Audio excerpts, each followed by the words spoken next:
masih teman dong. Tidak dengan ilmu, tapi dengan sayang juga. Iya. Repot. Bentar.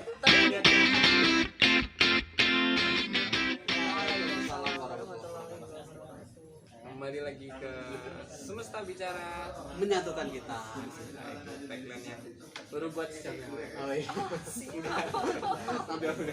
Udah ada. Sering.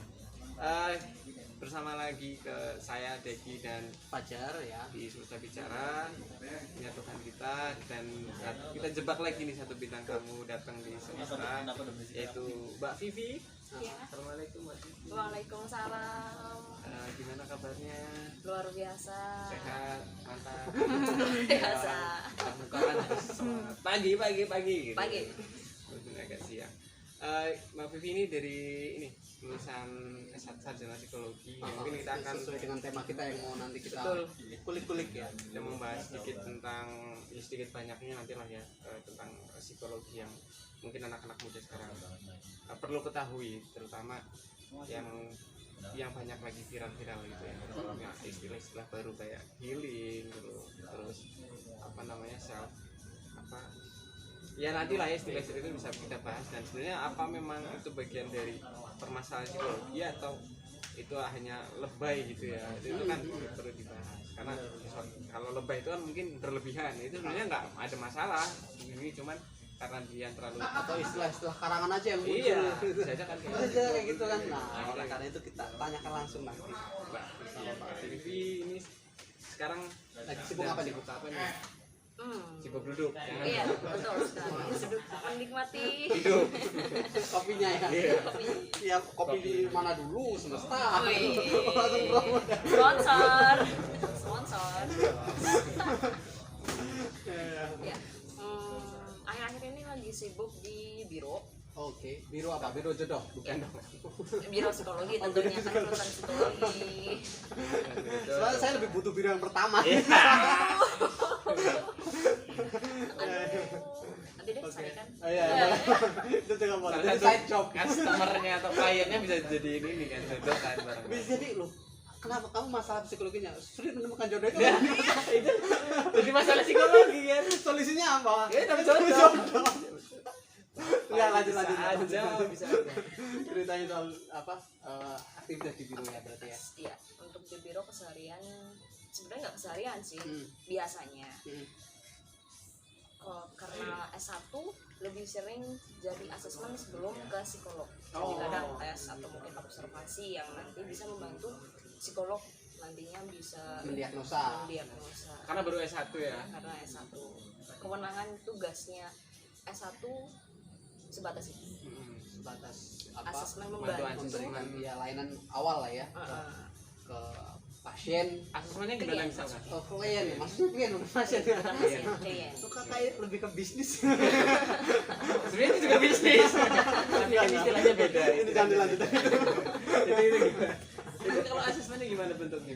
Asesmennya biasanya tergantung. Kayak wawancara kerja gitu apa gimana sih kalau asesmen Kalau wawancara psikologis gitu? kerja beda lagi. Kalau itu memang Enggak pakai- kalau konteksnya apa Mbak Vivi ngasesmen klien ya tadi itu formatnya kayak gimana? Orang ditanya-tanya atau kayak ngisi formulir apa? Iya, kayak biasanya kalau misalkan kadang ada anak, Kuesioner sorry ya.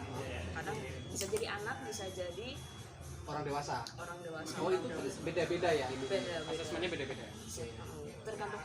Beda juga ketika kalau misalkan klinis pekerjaan dan apa ya satunya lagi itu Mhm. beda juga. Beda tujuan, beda alat tes, beda. Oh. Beda asesmen. Iya. Beda caranya gitu Beda ya. caranya. Itu kan biasanya kalau asesmen yang Mbak ini Mbak Vivi itu kan biasanya ada alat apa aja nih, nanti kayak misalkan puzzle atau apa disusun, nanti kan untuk mengetahui karakter orang itu jadi poin-poin. Iya, kalau misalkan puzzle-puzzle kayak gitu biasanya untuk kecerdasan sih, lebih seringnya kecerdasan. Kalau misalkan Vivi sendiri lebih seringnya kalau kayak gitu ke anak-anak, biasanya tes IQ anak atau Oh iya mungkin iya iya. Atau ada seleksi permasalahan. kerja tadi itu Iya. dia butuh seleksi kayak gitu kan suruh gambar pohon gitu. Iya, biasanya gitu, gambar-gambar yang kayak gitu. Kayak job seeker dulu deh. Iya. benar. Itu saya sering dulu. Iya, kamu jadinya pohon apa dulu? Enggak pohon beringin kan? Bukan. Itu partai dong. Enggak, rindang Oh, ya. iya. Rindang. Saya dulu pohon cabe. Lebih gampang kan. Pedes kamu. Iya. Oke. Iya. Kalau ini Mbak Vivi sering ikutin Instagram nggak dengan maksudnya nggak Instagram ya, media sosial lain lah ya, nggak cuma Instagram, Facebook dan Twitter. Itu kan banyak istilah baru, ya bukan baru tapi mungkin kekinian kayak misalkan self healing gitu-gitu yang ghosting. iya ghosting gitu. Ini kok aku dengar ada toxic relationship. Ya, aku sama dia itu toxic banget, dia sebagai iya teman. relationnya saya dia Toxic toxicnya dia. positivity gitu kan. Jadi misalkan kayak gitu pernah nemuin nggak apa istilah ya maksudnya secara psikologi emang ada istilahnya kan self Ya, healing atau karang-karangan tadi kayak iya atau emang dibutuhkan Iya, kalau self healing ada. Self healing itu kan bentuk healing tuh apa bahasa Indonesia? Penyembuhan. Penyembuhan diri yang bisa penyembuhan yang bisa dilakukan oleh diri sendiri secara sederhana. Ya itu kayak bentuk sederhananya. maknanya begitu. Iya, secara menyembuhkan diri secara sederhana dengan diri sendiri tanpa bantuan orang lain. Ya. Oke. Banyak kan kadang kalau misalnya kita capek suntuk kegiatan Penat, keseharian, jadi kalau orang beda-beda. Kadang cuma ngopi, merokok di beranda udah kayak Selesai. Selesai. Atau meditasi ya, kalau orang saya sholat, beribadah itu Masya Allah, sebagai ya. bentuk self healing gitu. Nah, Kan orang tua biasanya cewek biasanya sukanya boros tuh. Oh, Aku ngerasa kayak biasanya belanja adalah hal yang sangat membahagiakan. Metode self healing berarti Iya, ada salah ya? satu sekarang lagi banyak sekali perempuan. Kalap gitu kan. Iya, setiap bulan aku penat banget, terus kemudian belanja di retail, belanja di kayak gitu, terus kemudian menghabiskan uang tuh Bagian salah dari satu, metode self healing. tapi kalau misalkan aku sendiri itu malah jadinya memicu perilaku boros nggak sih kalau aku sendiri sih ya. berarti healingnya jangan self lagi mungkin we healing ya. Jadi nggak boros kan bareng-bareng patungan maksudnya kalau ini dia kayak belanja self healing pakai belanja, uangnya habis, stres lagi. mau healing lagi bingung ya mau healing lagi bingung terus tapi basically memang kadang ada gitu sih termasuk mungkin beberapa perempuan yang lebih cenderung gitu ya menghabiskannya. Kalau aku kan mungkin dengan kegiatan-kegiatan yang misalkan adrenalin lah ya atau game atau apa, tapi kalau saya biasanya ya memang sendiri-sendiri ya, tapi itu memang diperlukan kadang.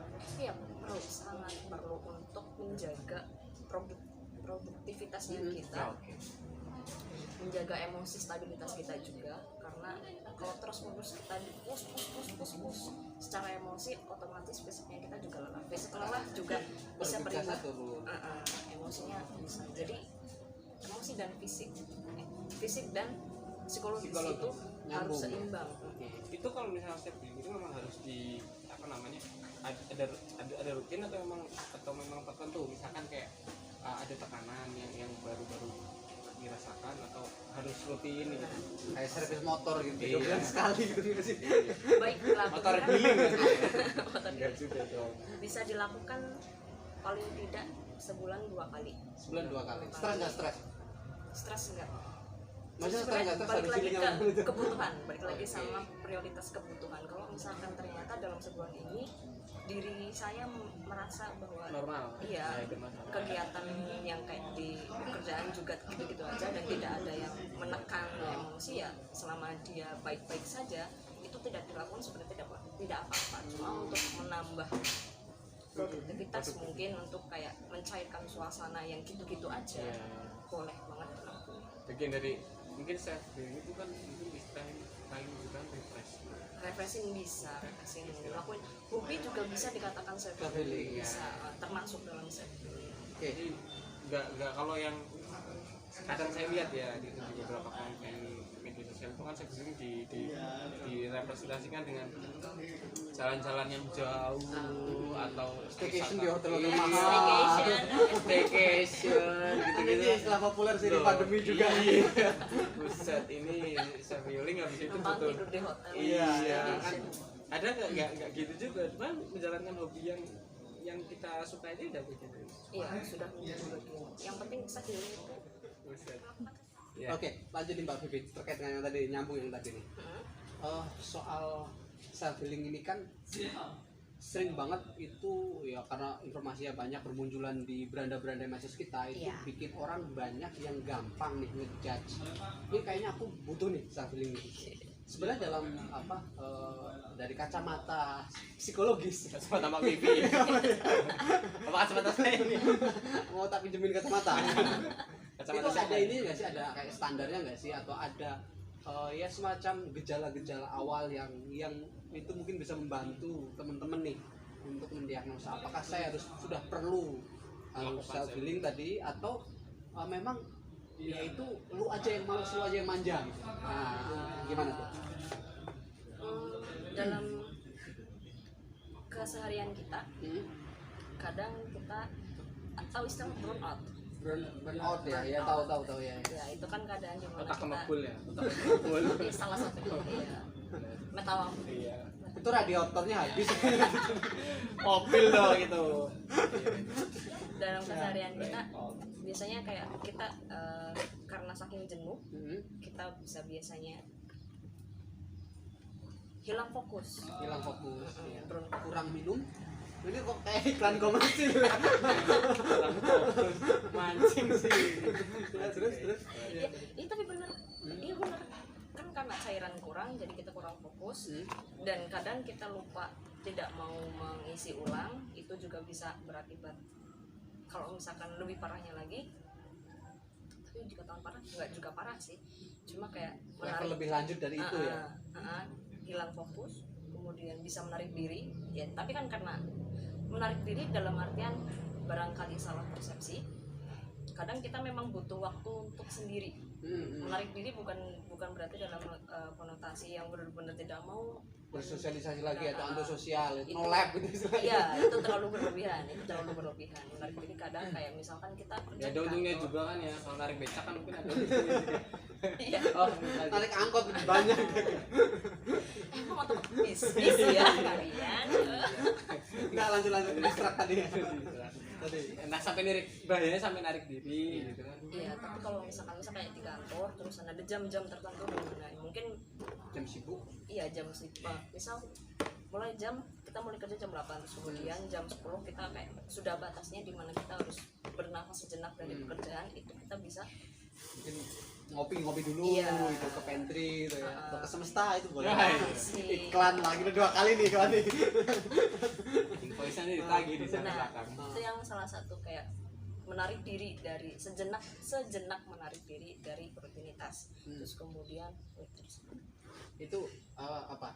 Sudah termasuk langkah-langkah self healing tadi. iya bisa Bisa dengan cara tadi ya. menarik diri. Kayak ngambil jeda mungkin lah ya. Nah, self Ambil healing jeda itu dan- bisa jadi kayak mengambil jeda juga. Kalau ininya Mbak apa? Tanda-tandanya mungkin yang biar teman-teman tuh kurang harusnya Tadi iya, lu butuh healing apa? Emang lu aja yang makan ini kan susah banget bedain. Karena bentar-bentar misalkan ya baru kerja 1 jam udah butuh liburan namanya lo. Produktivitas kayak ditandai produktivitas menurun juga bisa dibutuhkan. Jadi kayak self healing nggak melulu tentang yang harus Tadi belanja, kan bilang kayak belanja, belanja atau- liburan, terus staycation tadi yang kita sini di awal Nah, tadi ada iya. itu ya. Kalau misalkan sekedar ngambil kopi terus kemudian kita lanjut lagi juga bisa dikatakan kayak self healing untuk sekedar menyegarkan pikiran, menyegarkan suasana kayak kemudian kita bisa lanjut lagi dan kita kembali fokus. Salah Jadi satu. artinya banyak banget nih kegiatan ataupun aktivitas ataupun hal-hal ya yang bisa kita lakukan tuh sebenarnya cuma nge-refresh diri aja ya. Iya, merefresh. saya dapat poinnya nih mas. Apa itu? Sebenarnya self healing itu justru membuat kita jadi lebih produktif.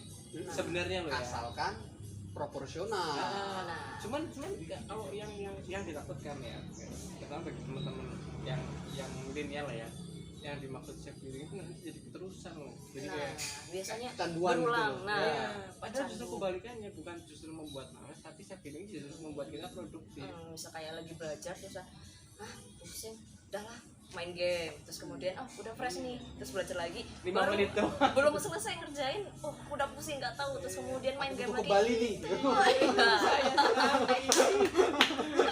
saya sekali. Kerjain belum selesai udah butuh ke Bali dong. Main gamenya sejam, kerjanya 5 menit. Iya kayak gitu. Nah itu sangat Itu salah ya. Itu kontraproduktif Salah ya. tuh. Iya. Salah. Itu justru tidak produktif. Kalau hal yang betul tidak produktif itu bukan bukan menghilingkan tapi malah membuat Merugikan ya. nah merugikan Merugikan kita. mendestruktif lah, justru malah kerjanya nggak beres. Iya, Nah. betul. Mendistrak kita justru ya dengan apa alasan-alasan healing yang sering kali ini. selama kita masih bisa nge-push maksudnya kayak Iya, bisa itu bukan itu main lah gitu. Ini bukan diri kita gitu loh, Dek. Saya bikinnya healing mulu, lah healingnya kayak gitu kok. Oh ngapus gimana ini? Lanjut tadi nge-push diri kita misalkan. iya untuk menyelesaikan ya kayak kita harus kalau misalnya kita punya tugas kita harus menyelesaikan dulu benar-benar tugas itu sampai selesai terus kemudian kita kayak punya target oke setelah ini saya akan istirahat terlebih dahulu untuk menyegarkan pikiran menyegarkan badan kita dulu untuk sejenak bernafas lebih lega terus kemudian baru Apa ya namanya? Mungkin kalau istilah sekarang itu self reward apa ya. Jadi iya kalau gue udah ngecapein ini aku bakalan ngasih ini ke diriku misalkan ya. nah bisa juga atau kayak sebenarnya kayak istirahat lah ya semuanya kan, untuk lanjut tuh jangan bisa dari cuman untuk pemulihan terus seolah-olah sakit beneran nih, enggak kan. Sebenarnya lebih maknanya lebih ke istirahat kan. iya lebih ke istirahat Betul, untuk istirahat. iya untuk mengurangi stresor menghilangkan stresor yang sebenarnya itu sederhana cuma kadang kita melebay-lebay melebih-lebihkan kayak capek terus kemudian kayak capek banget padahal sebenarnya diri sendiri itu masih bisa enggak aku sebenarnya masih bisa cuma kadang kayak kita Langsung ngediagnosis gitu ya. Aku kena depresi mayor nih aku. berlebihan Itu antum berlebihan dong. Dikasih tugas dikit langsung ini aku kayaknya nggak bisa banget aku burn out gitu. prokrastinasi Itu sih ya. Ya tuh lanjut itu soal tadi. Jadi gimana Mbak, kan sekarang itu dengan banyak informasi tadi ya kita jadi makin mudah mengakses pengetahuan ataupun istilah-istilah populer di dunia psikologi. Nah itu menyebabkan terutama ya kayak orang kayak gini itu sering ngediagnosis diri sendiri kayak bisa diagnosis sendiri. Padahal nih kan mungkin kan dalam apa dunia psikologi sendiri untuk mendiagnosis itu kan butuh kompetensi tertentu. betul Nah, gimana nih biar orang-orang kayak gini yang Saya mulu. contoh kan terdekat contoh kan ada dua, ada yang baik, ada yang buruk gitu loh. Lah. Konteks contoh buruk kan kita harus adil gitu biar gampang gitu. Nah, Lagi pakai baju putih soalnya baik. Nanti kalau baju hitam balik nanti contohnya yang tadi untuk diagnosa diri itu sebenarnya boleh apa enggak sih? Kalau boleh ada ketentuannya apa enggak nih? Diagnosa diri gitu. Atau sebaiknya emang konsul dulu deh ke bironya Mbak Vivi umumnya. silakan datang hubungi di Nanti nomor kontaknya dicantumin di bawah. bawa meja. iya Gimana tuh? pada dasarnya self diagnosis sangat dibilang sangat Tidak. tidak dianjurkan untuk melakukan hal tersebut karena alasannya yang pertama kita tidak bisa melihat diri kita sendiri secara objektif. Ya. Kadang kayak kita ya mungkin kalau misalkan bahasa slangnya kita kadang aku depresi aku frustasi kayak gitu memang kadang kayak bisa dibikin kayak bercanda aku frustasi nih kerjaan ini kayak sekedar ungkapan karena capek itu Iya, tuh iya. sebenarnya nggak masalah tapi Spontanitas itu ya. hal-hal perkataan yang gitu tidak masalah cuma kayak bener-bener kayak ngerasa ketika dia lagi posisi misal berdua terus kemudian curhat frustasi depresi nih gara-gara Itu boleh jadi beneran ya kalau lagi berdua gitu kan ya. nah itu tidak bisa misal kayak misalkan dia sudah merasa aku ngerasa depresi dengan aku lihat di internet kayak gini aku udah sesuai sama ini Iya, itu sering Enggak. banget. Iya banyak kan biasanya aku depresi apa ya kemudian searching Iya. Wah, Tanda-tanda depresi iya, gitu kan ya. centang satu centang wah ternyata Aku banget nih gitu kayak bangga malah depresi. Bukan dong. Gue banget nih gitu. Itu bukan itu. nah, bisa jadi kayak fenomena karena ngerasa sakit aku sakit mental dari sesuatu yang bisa dibanggakan kadang kayak ngerasa kenapa orang sih sakit mental malah diumbar-umbar orang yang sakit mental aja mereka nggak mau ngomong Iya, sering nah kali. hal-hal yang kayak gitu ya sebenarnya tidak boleh makanya ketika ngerasa kayak Teman-teman mungkin ngerasa ada semacam bukan mental gitu psikologis. kayak gitu jangan bilang kayak langsung ngejudge aku depresi aku frustasi boleh stres adalah emosi yang Wajar disebabkan ya. dari stresor kalau stres nggak masalah tapi kalau misalkan aku depresi terus kemudian tiba-tiba bilang aku bipolar kayaknya itu tidak boleh barangkali ketika kita lagi ngomong kayak gitu ke orang yang sebenarnya kita nggak tahu dia adalah adalah orang yang benar-benar pasien depresi atau pasien yang benar-benar bipolar, dia akan tersinggung. Dia tersinggung kayak misalnya, "Nyong be, aku ngerasain, aku juga, kok kamu kayak gitu sih, kok kamu gampang banget ketika kamu mengatakan kalau kamu bipolar, kamu depresi, kok kamu gampang banget sih, orang aku aja yang sebagai yang sudah didiagnosa pun aku tidak mau mengalami hal kayak gini." Jadi kayak ngerasa tersinggung. Jadi itu sangat tidak boleh mengatakan hal-hal berbaik-baiklah dalam berucap, bijaksanalah dalam berucap. Iya betul. Jadi jangan sampai kita buru-buru menyimpulkan kita masalah apa sebelum memang menghubungi yang punya kapasitas dong untuk nentuin itu. Betul. Barangkali juga ketika dikatakan aku kayak depresi, aku kayak bipolar, barangkali ketika kamu mengatakan menjudge diri sendiri bahwa kamu mengalami hal tersebut, ada hal lain yang sebenarnya lebih ke klinis. Gimana tuh? Kayak misal jelek-jeleknya. Oke, nggak apa-apa. Ini kita di sini kan jelek semua. Jelek-jeleknya dia kayak punya keadaan klinis secara fisik, kayak misalkan tiba-tiba sering pingsan atau mungkin dia hilang fokus ke segala macam, dan ketika dia datang ke dokter ternyata dia dapat tumor, terus kemudian dia shock, keadaan dia shock, yang tumor itu sebenarnya disebabkan dari banyak hal, entah itu makanan, pola hidup, apa segala macam. Mungkin ya kalau Nah, ada mungkin loh ya. hal-hal yang kayak gitu. Terus kemudian karena dia sangat shock dengan keadaan dia yang sekarang, kemudian dia menjadi depresi, dia mulai mengurung diri dan dia tidak mau berkomunikasi dengan orang lain. Itu juga salah satu ciri depresi yang kemudian menyebabkan otaknya dia Penyakitnya nanti bertambah. Jadi kita jangan mencoba untuk mendiagnosis barangkali karena sebab depresi, sebab apa segala macam yang berkaitan dengan psikologis itu banyak faktor yang bisa si psikolog itu untuk mendiagnosa. Enggak cuma kayak misalkan barangkali kesedihan yang orang anggap kayak aku sedih diputus pacar, kemudian dia menjadi depresi, belum tentu dan belum semuanya bisa dikatakan bahwa itu adalah depresi. Bisa jadi kayak kita cuma sedih dan kemudian dilebih-lebihkan, dramatisir.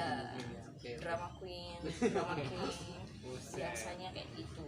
Iya, karena gini, jadi tadi kalaupun teman-teman memang taruhlah tepat dalam mendiagnosis itu, tapi kan setelah diagnosis kan apa?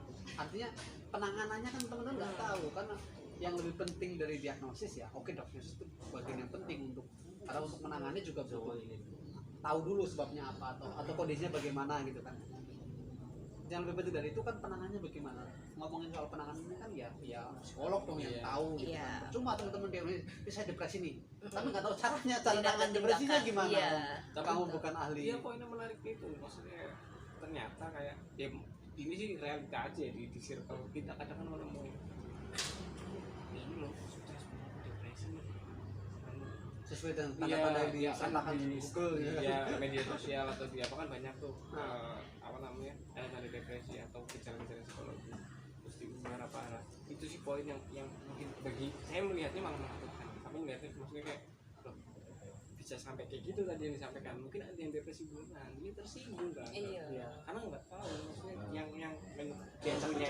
yang mempunyai penyakit itu atau yang diajak bicara itu memang punya penyakit itu, jadi kayak cerita sama orang yang salah gitu kan. Makanya mending kalau mau cerita sekalian ya atau mau mengetahui sekaligus ya mending ke psikolog sekalian, karena bahaya itu karena bisa justru malah nggak mencari solusi, nggak mendapat solusi, justru mendapat masalah baru. Karena temannya jadi musuhin. Iya, orang dia lagi depresi malahan. Nah bisa jadi malah yang jajannya yang sebenarnya pasien adalah yang sebenarnya pasien malah menambah menarik diri lagi, malah menambah parah. Karena circle-nya jadi atau teman-temannya yang maksudnya ingin dia melepaskan depresinya malah justru kayak gitu. Karena itu poin penting buat teman-teman ketika memang tadi merasa gangguan psikologis, gangguan mental pertama jangan langsung mendiagnosis diri. Ketika pun ada kemiripan dengan gejala atau penyakit psikologis tersebut, jangan langsung menceritakan saya ini. Takutnya tadi ada teman-teman yang benar-benar lah ya mempunyai penyakit psikologis tersebut, jangan sampai gitu. Nah, mungkin apalagi ini kayak ada nggak sih penanganan buat apa namanya ya, yang ringan nih, aku yang depresi berat kata kan memang harus mungkin konsul psikolog, tapi kalau misalnya masih dalam batasan ini masih bisa disembuhkan dengan entah itu self healing, entah itu apa, mungkin ada penanganan yang mungkin bisa dilakukan oleh sendiri lah masing-masing individu misalnya, yang masih tahapannya mungkin nggak berat itu, atau hanya sekedar diagnosa kalau dirinya depresi begitu gimana, ada ini. Hal yang paling mudah adalah membuka diri. Banyak orang yang nggak gitu. Baju ya. Masalah saya nggak bakal jalan. Antum jangan ikut-ikutan, agak berbahaya. Oke, lanjut. Membuka diri, soalnya banyak sekali khususnya remaja dan anak milenial ketika memiliki masalah itu larinya ke sosial media. Iya, Banyaknya nah sosial media ini sebenarnya kurang bisa membantu. Ya mungkin sebagai bentuk katarsis, sebuah pelepasan emosi, sebuah pelepasan emosi, tetapi itu tidak memberikan feedback untuk kita, hanya melepaskan saja. Ataupun kalau feedback masuk juga belum tentu feedback baik kan, jadi justru malah menyesatkan. Iya, ketika kita update status ternyata ada yang balas, yang muncul buaya. Iya. Aku saya Kan yang 4 nunjuk saya. Iya benar. Membuka diri, curhatlah sama orang terdekat. Kalau misalkan tidak ada ya orang tua, teman boleh, orang tua juga bisa. Kemudian dia curhat tapi yang ranah privasinya masih tertutup lah. iya, Enggak maksudnya kalau di media sosial mungkin ranah privasinya udah hilang kan. Kalau bicara di media sosial, curhat di media sosial pasti udah nggak ada ranah privat lagi, itu udah publik. Jadi selain dicatat malaikat juga di screenshot sama malaikat, sama orang-orang, sama netizen. Ya susah itu. Itu juga poin tuh. Maksudnya itu maksudnya bagian dari penanganan juga. Ketika memang teman-teman merasakan sebuah permasalahan depresi atau stres, ya tadi saran dari topik itu jangan langsung di sharingkan ke media sosial kalau misalkan mau curhat juga, karena kalau udah masuk di media sosial itu udah bukan privat lagi, jadi masalah teman-teman itu udah publik gitu kan, maksudnya lagi gitu, dan belum tentu menemukan solusi, justru bisa Kalau jadi menemukan penghakiman. iya. Ini daki gila. Iya, jangan dong. bahan gibah biasanya. Iya, kalau bahan gibah mending, tapi kalau dicaci sekalian atau bahan dibully kan jadi efek negatifnya tambah banyak. Benar. Nih, nyambung lagi nih soal kan banyak banget nih. Kita nanti mungkin sedikit-sedikit lah kita kupas kaitannya dengan ini nih. Kan banyak banget yang orang itu berpikir misalnya kayak tadi ini lanjut dari self diagnosis bahwa aku nih kategorinya introvert nih, extrovert misalnya. Terutama nih yang paling sering disalahgunakan ya karena kita itu introvert. Orang yang kayak dia disuruh ketemu sama orang untuk membangun relasi, membangun ya jejaring gitu, dan ngeblok nih, menutup diri dengan mengkategorikan dirinya introvert. Sebenarnya apa namanya, ada ininya sih, ada semacam caranya untuk menentukan kamu termasuk kategori apa gitu. Enggak, atau pernah gini nggak? Ini nanti masih lanjut ya, tapi nanti pertanyaan saya dijawab. Jadi pernah nemuin yang apa, dia mendiagnosis dirinya introvert, tapi dia cerita ke teman-teman loh. Itu parah loh sih. Saya Introvert ini, aku gini. Soalnya aku lebih seneng sendiri ini. Itu sambil main game sambil sama teman-teman. Nanti terus pindah tongkrongan lagi. Aku kayaknya introvert. Atau itu dilakukan di depan publik Iya, itu masuknya kayak orang agak kurang loh gimana sih? Ya, oke, jawab tadi. Maksudnya kategori introvert gimana? Gimana nih nentuinnya? Itu tuh banyak banget. Soalnya teman-temanku banyak juga yang kayak gitu. Itu yang aku introvert tapi cerita ke orang-orang. Itu aneh itu. Introvert tapi malah sosialnya tinggi ya. Gimana ya kalau misalkan secara sendiri bilang introvert ataupun ekstrovert? Atau ambivert kan ada. Iya, ambivert mulai baru, ada yang baru. Genre ketiga itu. Bukan ambivent. Oh, dibilang pisan, bro. Dibilang sekali lihat mereknya. Terus gimana ya? Biasanya pakai tes sih kalau Ada tesnya kan? Ada Iya. tesnya. Yang paling mudah ini MBTI. MBTI itu tesnya bisa diakses di mana? oh sengaja di mbah Oh ada di online ada berarti. Ada. ada itu kalau misalkan introvert sama extrovert itu hanya sebagai sebuah tipe kepribadian diri. Jadi kalau misalkan, dan itu pun tidak sepenuhnya aku introvert, aku extrovert, dan pure itu tidak. Manusia itu seimbang. Kadang ada yang butuh Sisi-sisi itu. ada sisi-sisi yang saling berlawanan. Tinggal bagaimana mana dominan yang sering muncul. Jadi tidak di satu pihak doang, satu blok. Iya, tidak. Kan ada kalanya kita menjadi introvert, ada kalanya kita menjadi extrovert. Orang introvert pun bisa menjadi extrovert ketika ada suatu kondisi yang dibutuhkan dia untuk berspeak up lebih banyak. Nah, Bahkan ada penelitian contohnya mengatakan jadi ketua panitia Maulid Nabi. nah, Mau nggak mau udah ngomong di depan publik. nah Nggak salah jadi introvert dong. Iya, nah itu tidak bisa dikatakan kalau aku introvert kan. Terus nggak Jadi, bisa ngomong sama orang, nggak berinteraksi sama orang sama sekali itu enggak ya. tidak extrovert pun kayak dia suka ngomong, dia suka ekspresi apa segala macam, dia pun butuh waktu untuk sendiri. Tidak serta-merta dia yang extrovert harus ngomong dan itu enggak selalu, enggak. Ada sisi dimana dia merasa lelah, dia butuh waktu sendiri, ya tidur pun sendiri kan. Iya dong. Masa ekstrovert tidurnya juga Iya. bareng-bareng. Nah, Yang masih bujang, yang masih jomblo, yang masih lajang. Kalau Kasian. udah punya istri ya beda. Introvert juga tidur berdua.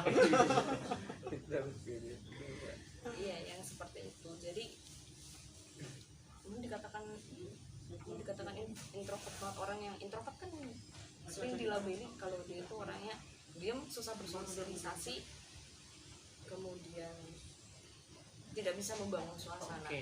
Oke, aku tangkap poin ini. Bahayanya lagi itu ketika misalkan dia mendiagnosis dirinya introvert itu dia membatasi diri ya. Maksudnya jadi kayak aku introvert tapi terus akhirnya dia nggak Iya. mau. Dia paham ya. Nggak Salah mau. satu judgement yang kayak karena aku introvert ya udah nggak masalah, aku diam aja. Iya. No. Aku terusan di rumah, aku nggak mau ketemu orang baru. Itu kan sering kali dijadikan alasan untuk itu. Betul. Banyak itu banget. banget. Gitu. No, that's big. Saya pernah pakai itu yang apa dia apa namanya MBTI. MBTI suruh Mbak Vivi ngecek MBTI. Di sini apa kamu? Saya ganteng, penyayang, jujur. Itu pasti manis. internetnya lemot ya. Error makanya sambungannya. Koneksinya error tuh kayaknya. Iya, Makanya gitu lah. Bisa ngecek sendiri kan ya? Iya, MBTI bisa. Jadi itu nanti di sesi lain lah. Soalnya lama mas isinya saya kemarin aja setengah jam. Iya, sebenarnya katanya Mbak Vivi sih suruh jangan terlalu dipikir jangan. Tapi kan saya orangnya pemikir, jadi suka langsung saya pikir. Apa tadi Setiap kamu kata saya pikir. saya pengen hasilnya kayak gini, maka saya jamnya ini. Iya juga dong. Itu lebih refleksi diri sih, makanya harus dipikir. Begitu. Itu ada MBTI ya. Jadi nggak sembarang untuk mengejudge diri sendiri introvert apa enggak. Ketika pun mau mengejudge atau jangan sampai mengejudge ya, tapi pada intinya karena adjustment itu akan membuat kita membatasi diri ya, itu yang bahaya di situ sih. Dan kita nggak bisa berkembang dong ketika misalkan kita nggak bisa speak up. Seorang introvert pun bisa berkembang dengan caranya sendiri, punya polanya sendiri. Ya mungkin dia tipikal orang yang bisa bekerja baik dengan kayak misalkan dalam kelompokan, dia lebih suka kerja sendiri, rampung, selesai daripada ketika dia berkelompok. Kemudian kayak Yang ada gibah, Nah. kerja kagak.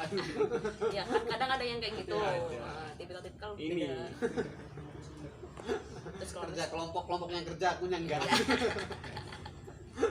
nah tipikal kayak gitu kayak jadi dibilang memaklumi Boleh juga ya. enggak juga, memahami, lebih ke memahami aja. Tipikal orang tuh beda-beda. Kalau misalkan menghargai aja ketika ada temen yang aku lebih suka sendirian aja, ya udah jangan dijudge, dia ansus apa segala macamnya kayak gitu. No, memang dia nyamannya seperti itu, maka biarkanlah dia. Kalau misalkan memang ada yang perlu dibantu, bantulah dia. Kemudian yang namanya ya kalau misalkan kerja tim ya sewajarnya. Kalau Ya, misalkan job desk-nya udah Iya. jelas, udah ada. jangan mentang-mentang karena dia suka sendiri udah dia biasa sendiri, dia introvert, kerjain aja dia sendiri, dia udah bisa kok. No, nggak kayak gitu juga. Itu poin juga. Extrovert juga kayak barangkali yang introvert yang ngerasa aku nggak bisa ngomong, biar aja dia yang udah biasa ngomong lah. No, kamu juga bisa mengekspresikan diri kamu sendiri, buat value kamu sendiri lebih bermakna, lebih menemukan value kamu sendiri. Barangkali kamu juga bisa seperti dia dan bahkan bisa lebih baik dari dia, karena ada penelitian yang bilang kalau tipikal introvert itu lebih baik lebih bisa menjadi leader karena dia yang tipikal yang diam, mengobservasi, oke, pengamat berarti ya. iya pengamat dan bisa, iya gitu. Menarik. Itu kadang kita menemui mas, namanya juga kadang kita menemui yang misalnya dalam suatu kelompok itu yang nggak terlalu suka banyak speak up, tapi sebenarnya dia mengamati konteks, memahami obrolan, memahami karakternya mungkin, dia akan speak up ketika memang itu sangat dibutuhkan, baru dia tapi nggak ketika tidak pun dia akan lebih nantinya, dan itu kita nggak boleh paksakan untuk ngomong ya, nggak. Nah itu ketika menemukan iya, atau ada yang sering nih mas, dia ngantuk. Itu Dia ngantuk. Bukan mah. introvert ya. Cuma ngantuk aja begadang semalamnya. Itu mobilnya mau nempel mau. Iya. Terus ini lagi mungkin mas, kalau yang kaitan sama introvert juga kan ada ininya nggak sih mbak, maksudnya kayak apakah memang itu penyakit atau bukan? Oh jelas, bukan introvert itu bukan introvert adalah tipe kepribadian. Tipe kepribadian. Jadi itu bukan salah benar atau sehat. Bukan ya. Sakit enggak ya. Tidak. Itu hanya sebuah pengelompokan diri saja. Bagaimana membuat nyaman diri sendiri. Bagaimana mengelompokkan kepribadian pribadi. Biar cara dia untuk nge-explore diri, cara dia untuk berinteraksi itu lebih sesuai sama kepribadian dia. Itu pengelompokan itu digunakan untuk itu kan. Dan itu pun tidak mutlak, artinya tidak selalu orang yang introvert itu tertutup.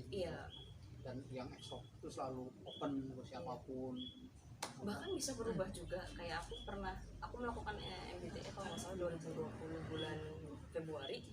Hasilku adalah introvert. Kemudian kemarin September kemarin 2021 aku melakukan MBTI lagi dan kemudian aku menjadi ekstrovert. Itu sangat memungkinkan sekali kepribadian kita berubah. Kenapa bisa kayak gitu? Ada proses-prosesnya. Kenapa ada fase kejadian di mana aku berusaha untuk lebih terbuka. Betul ya. Bagian manusia juga beradaptasi kan. Bisa berkembang. Iya, soalnya teman saya juga itu ada yang dari SMA ya itu introvert, begitu kuliah itu mulai membuka diri akhirnya lebih kayak terkenal kayak ekstrovert. Jadi ada yang sama berubah dulu pribadinya. Saya nggak suka ngobrol-ngobrol gini, saya nggak suka. Kalau kamu berperan ganda bukan berubah. Emang dua. Tidak boleh pecat. Tidak boleh pecat. Hati-hati. Kan tadi yang nggak boleh saya diagnosis. Ini saya diagnosis teman gue. Tidak dengan ilmu, tapi dengan dendam. Bukan dengan ilmu tapi dengan dendam. Itu benar. Itu sangat berbahaya. Hati-hati. Iya tuh. Terus gini, kan banyak nih kita yang mungkin di usia-usia kayak usiamu nggak jauh lah ya. Kalau usia kita gitu. Usia kita lah aja. Saya takutnya dibilangnya klaim. Enggak juga. Untuk kali ini boleh. Di usia kita itu kan banyak banget kita ngedengerin temen curhat ya. Karena ini kan usia transisi dari kehidupan yang semula ditopang sama orang tua, transisi dong pelan-pelan untuk beralih ke kehidupan yang ditopang secara pribadi. Itu kan banyak tekanan sosial yang kemudian jadi masalah juga secara pribadi. Banyak banget kita ngedengerin curhat nih. Ada yang curhat soal kehidupan ekonominya, curhat soal kehidupan asmaranya umpamanya. Nah, sampai pada level orang-orang yang tadi udah mencoba untuk ini kayaknya tuh aku tuh kayak kehilangan harapan. Kalau kita ngedengerin curhat-curhatan kayak gitu tuh sebaiknya kita bagaimana sih reaksinya? Pada level tertentu ada loh yang curhat. Saya pernah ngalamin teman yang curhatnya itu sampai pada kayaknya aku udah percuma deh hidup. Iya. Itu mestinya gimana sih kita yang ngedengerin curhat-curhat seperti itu? Karena saya juga bingung nih gimana nyaraninnya. Masa mau saya benarkan emang iya? Iya, malah berantem kan. Ngomong tidaknya juga gimana gitu untuk ngejawab aja bingung. Karena serba salah. Dijawab kita takut salah, nggak dijawab jangan-jangan dia udah makin menemukan ya kan saya nggak ditanggapin. Iya. Makin nggak layak gitu loh. Atau menjawab ketika dia minta saran atau gimana itu. Ya, dijawab udah saya salah, saya nggak punya kepakaran tentang itu gitu kan. Ngawur pasti. Gimana tuh? Kalau misalkan menemukan kita masih satu circle teman dekat tuh biasanya curhat sampai sedalam itu ya tentu teman dekat. Biasanya kayak gitu karena dia kurang sadar akan sekelilingnya dia. Sebenarnya banyak orang yang care sama dia, tapi karena dia terpuruk dengan banyak pikirannya dia yang berlebat di yang sedang posisinya overthinking, stres dan banyak segala macam, akhirnya dia tidak bisa melihat sekelilingnya dia. Maka bukakanlah jalan pikirannya dia, ini loh aku ada di sini, kamu jangan sampai kayak gitu. Lihat, kalau misalnya kamu butuh apa-apa, ayo main, ayo ngopi apa segala macam, kamu masih butuh aku, kamu masih ada aku, masih ada orang tuamu yang sayang, masih ada temanmu yang sayang sama kamu. Aku di sini tuh mau dengerin kamu karena aku sayang sama kamu, jadi kamu jangan lakukan hal-hal yang gitu. Jadi kayak gitu baper nanti, Mbak. Nggak usah yang aku juga. Iya. tapi menyembuhkan. Iya sih. Tapi menyembuhkan. Niatnya mau malah jadian ya. Niatnya mau nyembuhin sakit. Tapi paham. Sebenarnya gitu ya. Jadi kita berusaha untuk membuka pikiran dia tentang bahwa kehidupan sosial dia atau istilah lainnya support system di sekeliling dia gitu ya. Berarti saya salah waktu itu. Antum malah bukannya malah batin. Jadi bisa ngelihat yang enggak teman-temannya. Susah membuka pikirannya bahwa banyak circle-nya itu yang masih mendukung dia walaupun dia lagi. Siapa tahu kalau di dunia nyata nggak ada yang ngedukung. Iya, nggak gitu juga konsepnya dong. Dia ngedukung gitu loh. Konsepnya nggak gitu juga dong. Ngejar-ngejar, bukan karena sayang itu karena takutin. Nggak juga gitu konsepnya. Benar-benar colok gitu, Pak. Kan banyak banget tuh, Mbak. Oke, lanjut tuh soal tadi Deki ngomongin overthinking. Ini juga banyak banget yang problem-problemnya. ya yang kemudian sebenarnya itu mungkin problem yang ya kayak soal misalnya masa depan kita itu kan banyak banget yang dipikir berlebih, yang itu justru ya tadi overthinking tadi justru membebani hidup kita yang sekarang itu sesuatu yang belum akan terjadi dan belum tentu kejadiannya akan seperti itu ditarik dipikirkan ke sini gitu, membebani kehidupan kita yang sekarang. Nah, menurut Mbak Riri gimana sih? Overthinking dalam batas wajar itu boleh. Kayak misalkan sekarang aku tidak sedang bekerja, kemudian menganggur dan kemudian gimana sih besok aku kayaknya punya duit, aku nggak bisa apa segala macam, hal-hal overthinking yang kayak gitu. It's okay, ketakutan adalah suatu hal yang wajar dan memang manusia harus memiliki takut. Harus memiliki Kalau rasa nggak takut. punya rasa takut cepat punah manusia itu. Benar. Kan apa diterjang itu kan selesai dia itu. Nah, ya sekarang. Benar. Tapi akan jadi salah ketika 2 hari, 3 hari, seminggu, berbulan-bulan dan dia terus memikirkan kayak gitu selama 1, 2, 3 hari dia melakukan mengalami overthinking kayak gitu. It's okay, masih wajar. Tapi jangan sampai berminggu-minggu apalagi berbulan-bulan. Dan sama sekali bahkan mengganggu kegiatan kesehariannya dia. Itu tidak boleh. Kalau misalkan dia lagi kerja terus overthinking kayak sini Ngapain? Segala macam ketakutan seperti itu wajar. Yang penting Kita tahu solusinya. Paling dan nggak mengganggu ini aktivitas harian dia kan sampai begitu kan ya Mbak Siti ya. Sebenarnya kalau misalkan secara sakit mental, psikologis itu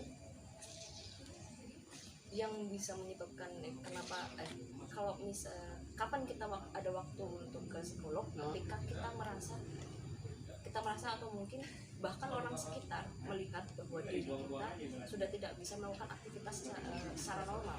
Oh, itulah saat kamu harus minta bantuan psikolog. Iya. Oke. Kalau misalkan masih kadang overthinking, mungkin juga tadi yang kayak insecure apa segala macam, terus kayak menarik diri apa segala macam. Tadi ya. Sampai overdosis gimana? Itu lain. Itu beda topik. Kalau overthinking tadi ya, beda. Masih bisa diatasi ya. Iya, kalau misalkan ada waktu di mana kita harus ya take break lah apa segala macam, itu masih Bisa feeling. iya, itu masih bisa. Tapi ketika ternyata kita terus menerus melakukan hal itu secara seminggu atau mungkin ternyata lebih, kemudian jadi berbulan-bulan itu, dan kayak mengganggu dan orang ngobrol sama dia sudah tidak nyambung. Oh iya. Iya, Bang, paham.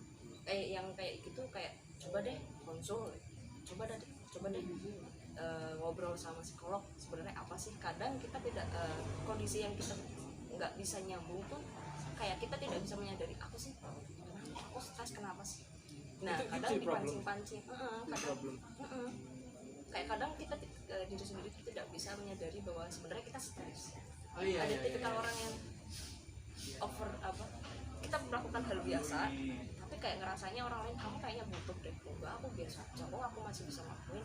Enggak, soalnya kamu udah nggak bisa, kamu kayaknya apa segala macam, ada hal-hal yang dimana kamu kayaknya lesu deh apa segala macam. Coba deh ini tanya, coba deh konsul. Masa ya coba deh. Kadang orang ya ada tipikal orang yang langsung aku sakit, ada yang orang langsung sadar, ada yang tidak, ada yang tidak. Yang aku baik-baik aja kok itu kan. Sok kuat ya. Nah, ternyata itu diambruk gitu. Lepar. Coba deh konsul. Ya Mas Fajar juga kadang mengalami gitu. Mas aku ini apa? Gitu kan. Mas kita lagi pakai headset. Beda. Itu lagi ya. Itu lagi. Sering saya tanya gitu ya. Mas ini sih gimana? Apa oh ternyata Ya, itu bukan ini. Overload gitu. Load speaker sama itu. Keras banget. Oke, menarik banget. Enak nggak kopinya, Mbak? luar biasa, Masya Allah. Dari mana nih kopinya? Sama terima kasih sama Mantan promo udah 3 nih, saya catat nih. Mantan promonya nih. Oke, tadi kan apa kaitannya dengan apa kondisi-kondisi kejiwaan tertentu yang apa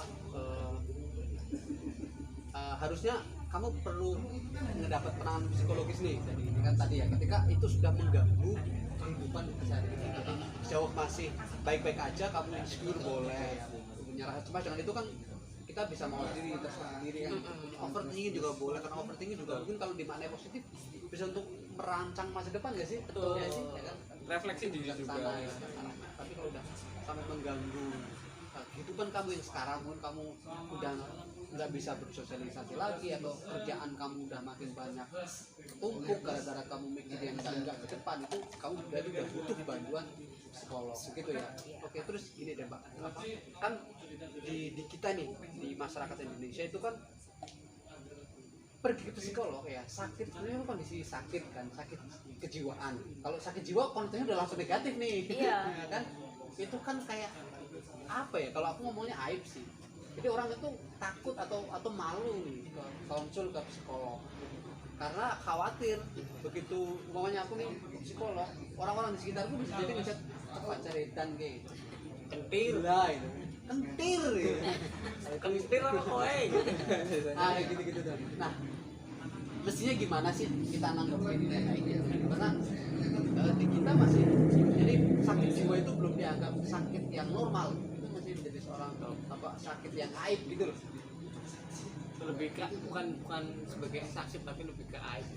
Iya, malah lebih banyak pandang itu. Bukan orang yang sakit tapi itu kayak aib keluarga. Jadi kayak mungkin orang lebih suka, ya kan banyak kasus lah ya, Mbak mungkin menemukan kayak orangnya apa, ada teman atau siapapun lah ya sakit, psikisnya sakit atau jiwanya sakit tapi nggak ditangani, dibawa ke rumah sakit atau psikolog, tapi malah dikurung di rumah Atau dibawa ke dukun misalnya, ini dia bengong itu nih karena kesurupan namanya.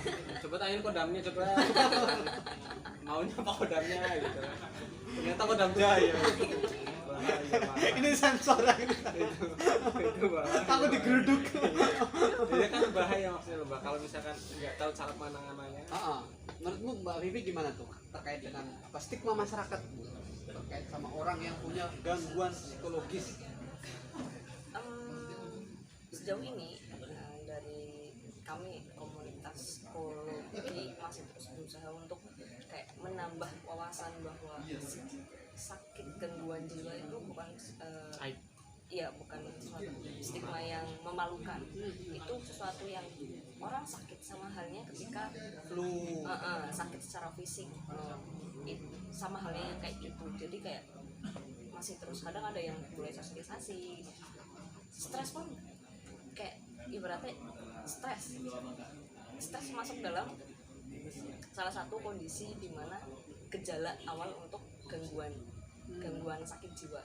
Jadi ketika orang bilang stres pun sebenarnya orang udah tahu itu gangguan psikis dan mereka masyarakat tuh kayak oh stres ya udah biasa. Nah itu sebenarnya mulai dari situlah gimana ya Gimana tuh? Nggak apa-apa, biarin aja. Kalaupun ini ya, kita di sini belak-belakan lah pokoknya. Nggak ada sensor. Paling dipotong-potong gitu. kayak jadi sebenarnya masyarakat tuh udah tahu kalau misalkan stres itu gangguan psikologis. Cuma ya. mereka belum sadar bahwa sebenarnya stres adalah pembuka untuk gejala-gejala yang lain dan Iya. stres pun Banyak ragamnya dan iya Kalau aku analogikan mungkin ya gini, analogikan ke penyakit klinis yang pasti ya, maksudnya yang kelihatan dan bisa dialami kadang gini, flu, kan ya, stres itu mungkin kayak flu. Jadi flu itu kan bisa ke penyakit banyak kan, bisa ke demam nanti kemudian itu bisa ke ya sekarang ini kan. atau yang lebih umum lagi masuk angin. Masuk angin bisa kan atau Itu kan istilah yang di medis Iya. susah menjelaskannya, tapi di masyarakat kita dipercaya sebagai suatu penyakit. Nah, jadi Yang obatnya pasti kerokan sama teh hangat. oh masuk angin kalau tadi. Ya kan. Itu memang kadang dialami ya, maksudnya kayak stres itu pasti dialami oleh banyak orang, cuman itu bisa masuk ke penyakit kejiwaan yang lain Yang lebih parah. Nah, tetapi karena konotasi stres itu udah ya negatif ya, orang stres itu dianggap hal yang negatif ya. Kenapa sih?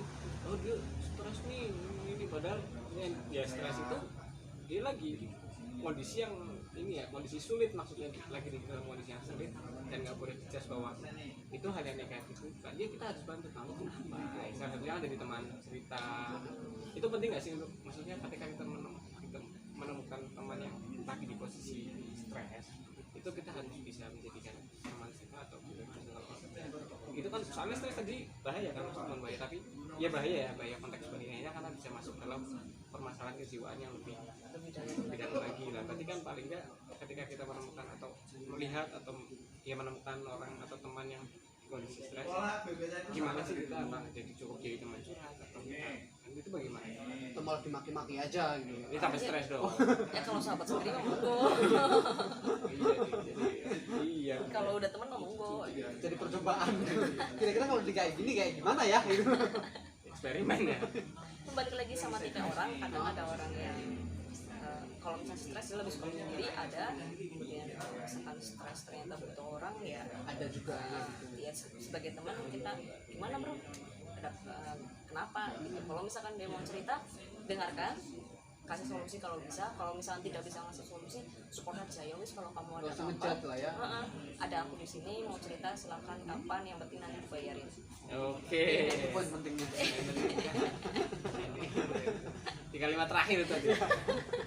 itu mas itu soalnya penting juga ketika memang stres bisa jadi satu pintu lah ya untuk masuk ke permasalahan selanjutnya. Maka paling nggak teman-teman harus tahu kondisi ketika ada teman yang sedang mengalami stres tersebut ya, Penanganan dininya itu kayak apa gitu ya. yang nggak terus kemudian terus ngebercandain gitu lah. Jadi harus ngasih ruang lah ya, ruang ya. Istilahnya ruang atau apa istilahnya kalau menemukan teman berikan jeda waktu mereka Kasih waktu. Oh, atau ada nggak sih soal ini misalkan apa untuk mengelola stres gitu. Iya manajemen stres. Iya, soalnya itu penting gitu. Manajemen stres. karena bahaya. Manajemen stres tuh kayak misalkan kita yang pertama yang jelas kita kenali diri kita sendiri. Oke. Itu kalau perspektif kalau diri sendiri yang mengalami stres dia. Iya, stres kan banyak macamnya, ada daily stres atau Stres harian, daily stres. Kayak misalkan ibu rumah tangga, stres hariannya apa sih, kayak kerjaan numpuk nggak pernah selesai, belum menganu anak, Anaknya belum udah kegendeng gitu. Iya kaget juga ekstrim sekali anaknya udah gede. dan macam-macam. Kayak misalkan pelajar pun punya daily stres, Oke, yang oke. tugas apa segala Iya, macam. benar-benar. Kita semua Punya daily stressnya masing-masing. masing. Kita kenali dulu diri kita, kenali dulu masalahnya, stresnya kita apa, identifikasi. Kalau misalkan aku stres, aku gak akan stres ketika tugasku kayak gini, tugasku numpuk dan aku hanya bisa mengerjakan tugasku Sebagian tok misalkan. dan selama misal hanya bisa 2 jam, oke, selama kalau dan aku tidak bisa terus-terusan sampai misal harus kerja 5 jam atau 8 jam. Kalau misalkan mengetahui hal itu, aku cuma bisa sampai 2 jam, maka manajemen stresnya oke, sampai kerja full kerja sebisa mungkin 2 jam, tanpa distraksi ya. iya bener-bener kayak fokus. Kemudian di setelah 2 jam ini, entah itu 15 menit atau 10 menit, kita istirahat dulu atau mungkin melakukan hal-hal yang bisa membuat nge-refresh, self healing kita untuk menjeda waktunya. Kemudian tapi jangan berlebihan, kadang kayak misalkan Jangan keterusan gitu iya, ya. yang udah misalkan nonton YouTube terus kemudian ntar dulu lah, terus kemudian kayak akhirnya terbengkalai. Enggak, memang kayak harus Disiplin gitu ya. disiplin 15 menit 10 menit, dan itu benar-benar dimanfaatkan. Jangan untuk memikirkan hal-hal kayak misalkan udah 2 jam ternyata pas lagi istirahat 10 menit kepikiran lagi, itu enggak, itu mah tidak efektif. Jadi tidak benar-benar istirahat full, istirahat aja, Jangan mikirin baru kerjaan. lanjut baru lanjut lagi. Jangan mikirin orang yang nggak nyayangin kamu juga Iya, gitu. Itu sangat tidak pernah sekali. Wake up. Sadarlah kawan, dia cuma teman. Enggak lanjut. Lebih Terus baik. apa lagi tuh sama manajemen Itu stres? bagian dari menyayangi diri sendiri ya. Self love.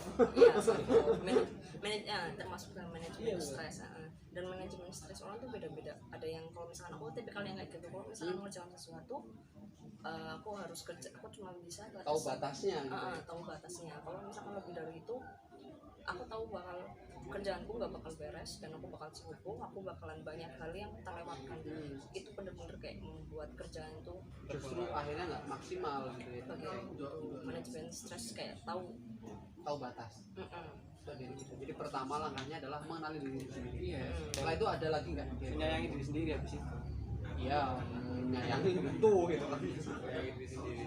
Lain lagi ada nggak untuk kita mengelola stres kita nih, atau mengurangi dampak stres ke kondisi kejiwaan kita selain tadi upaya-upaya tadi?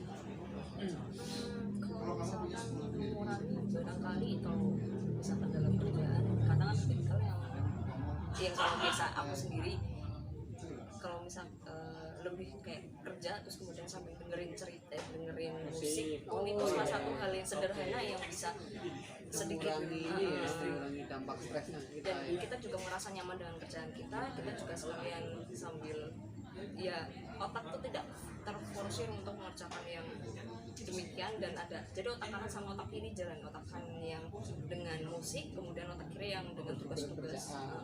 Tapi kalau Mas Fajar nggak bisa lagi.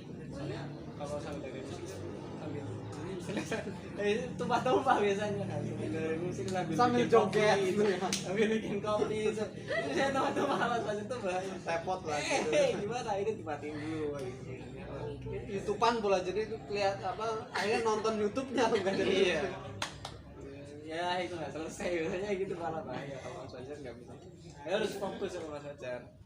Nah kalau kaitannya sama ini, maksudnya circle pertemanan ya, kadang kalau orang-orang yang masih, saya melihat beberapa teman yang masih belum berani speak up terhadap problem-problem psikis gitu ya, itu memang sejatinya harus diobrolkan sama teman, atau memang nggak usah, maksudnya nggak usah kita kalau kita menemui ya nggak harus mancing, kita harus mancing untuk dia bisa persiapkan problem apa cukup ya jadi teman aja.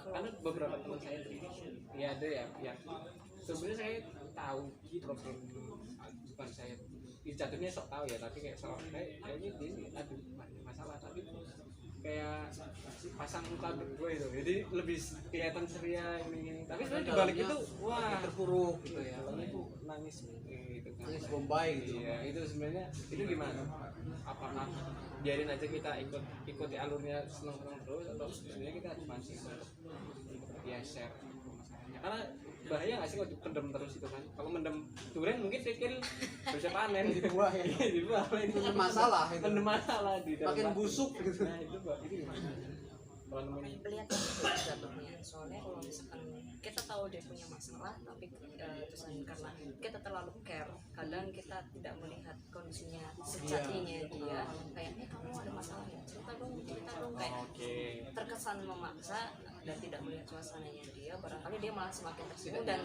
semakin menjauh, tidak mau cerita. Aku tahu nggak mau malah jadi care-nya kita tuh nunggu fresh lah ya, Lihat waktu, lihat situasinya lihat cocok. situasi. itu nanti jadinya fresh care. Iya. Beda ya. Iya. Iklan lah.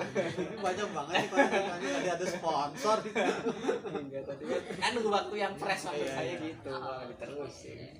Gitu-gitu aja sana sih. Itu kadang menemunya yang ini di tongkrongan lah Iya. apa ternyata tadi waktu ngobrol sama keluarga di rumah ini apa sih kok emak diem ada urusan gitu kan.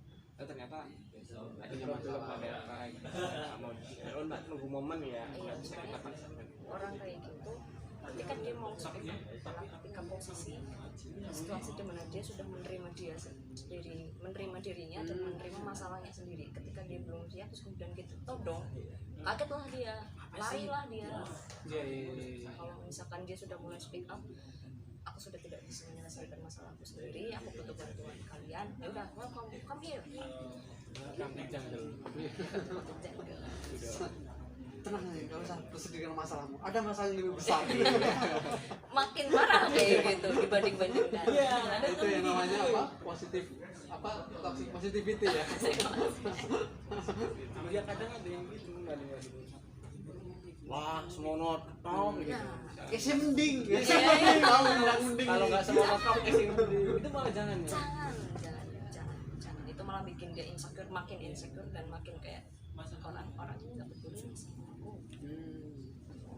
Makin merasa kehilangan dukungan lagi Iya, ya. hilang. Makin merasa aku lemah banget gitu mungkin. Ya, mungkin niatannya yang kayak gitu tuh biar muatin bahwa ada yang lebih ini daripada kamu, cuman ternyata takutnya malah ditangkapnya. Karena pernah nggak sih ada yang konten juga sih penting loh, saya kan ada psikolog malah kayak gitu sih kan. Oh iya saya lupa, saya kira teman saya. Saya kira teman saya. Oh bukan gitu. Enggak juga ini. Itu nggak boleh. Kalau misalkan ada yang cerita dengerin dulu. Tapi balik lagi sama gimana komunikasi circle-nya kalian. Kalau misalkan mau dengerin ya dengerin dulu. Kalau mau dipercandain ya tolong jangan. Kok sih mending maksudnya membanding-bandingkan yang itu tidak boleh. Iya, orang-orang yang lagi bersedih yang mau cerita itu adalah orang yang sedang berusaha untuk sembuh, mengetahui diri sendiri, menyelesaikan masalahnya. Ya, kok sih mending? Ya, mending orang cerita sama itu. Mending orang cerita, mending menang, mending nyamuk. Cerita malah jadi gue, nah misalnya gitu ya. Jadi bisa apa namanya? Berbahaya ketika misalkan kalau dibanding-bandingkan. Iya. Oke, kalau Melihat respon. Iya, balik lagi ketika ada yang cerita bijaksanalah dalam berkata. Hati-hati. dan itu kalau saya tadi ya nangkep beberapa kesimpulan dari obrolan ini kan salah satu hal terpentingnya kan seseorang itu lebih menyayangi diri sendiri, bisa memahami psikologisnya lah ya, nggak kemudian memaksakan sesuatu, nggak kemudian mengabaikan problem stresnya, psikisnya itu kan. Jadi dia lebih tadi ya lebih sayang pada diri sendiri dan sama dengan ketika dia bisa memahami psikologinya kan. Nah, ada itu katakan itu sayang dirimu gitu, minum. Itu ada tuh. Itu udah jadi nadanya miliar ini. Kalau yang sana kan sayang khusus ya gitu. Gitu Mas. Jadi apa ya? Ya penting juga untuk memahami psikologi diri sendiri karena di zaman sekarang ini emang semua referensi mulai dari psikologi bahkan dari ilmu lain kesehatan itu kan ya cuman penanganannya pemahamannya itu kan nggak semua orang paham. Iya.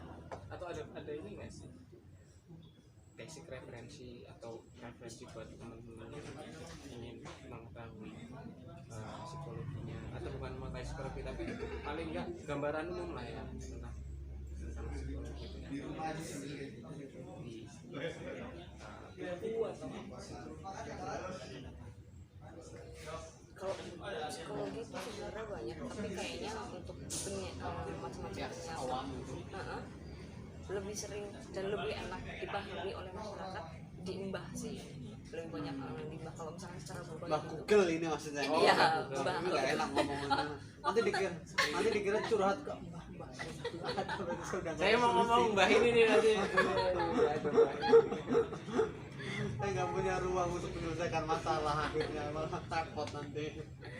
Di Google sih. Boleh ya, jadi boleh nyari-nyari di Google, Iya. cuman jangan sampai itu kalau memang sudah kerasa di sini ini jangan hanya berhenti di kamu, konsultasikan ke orang yang ahli, itu yang Iya. paling aman gitu ya. Betul, membukalah pikiran, maksudnya ketika kita membaca kita harus mengulang lagi, jangan cuma oh aku ini ya memang seperti itu, tapi Penanganannya seperti apa itu.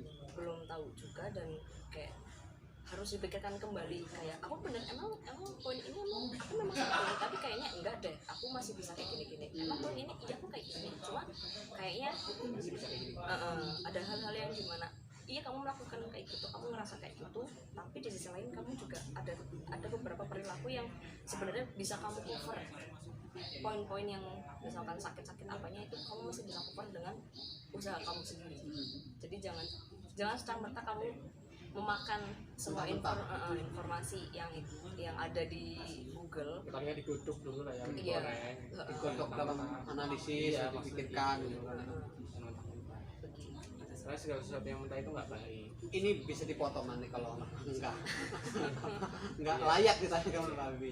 Gini Mbak, kan banyak banget nih di antara kita nih atau masyarakat secara umum yang pertama itu nggak tahu gimana hidup psikologi berada, itu nggak banyak kok informasinya kan. Ya mungkin kalau rumah sakit ada ya, rumah sakit besar ada semacam apa? Iya, jiwa. Ya ada polinya sendiri ya untuk itu. Cuma kan juga masih banyak yang tadi selain tadi malu, takut dijudge sebagai orang gila dan sebagainya. Itu juga ada kendala lain karena ada semacam tanda kutip mitos yang beredar kalau konsul ke psikolog atau ke datang ke polisi itu mahal. Nah, menurut Mbak Vivi ini bagaimana, dan ya kalau boleh tahu red untuk discuss di awal nih untuk ini itu berapa sih biar sekaligus juga menjadi kalau memang itu ini ya, kalau enggak ya nanti kita potong aja, ini udah mau selesai juga sini. Sebenarnya ya range-nya aja. Rednya aja ya, kisaran berapa gitu-gitu itu mungkin perlu dijawab. Udah murah sekali Belum ya.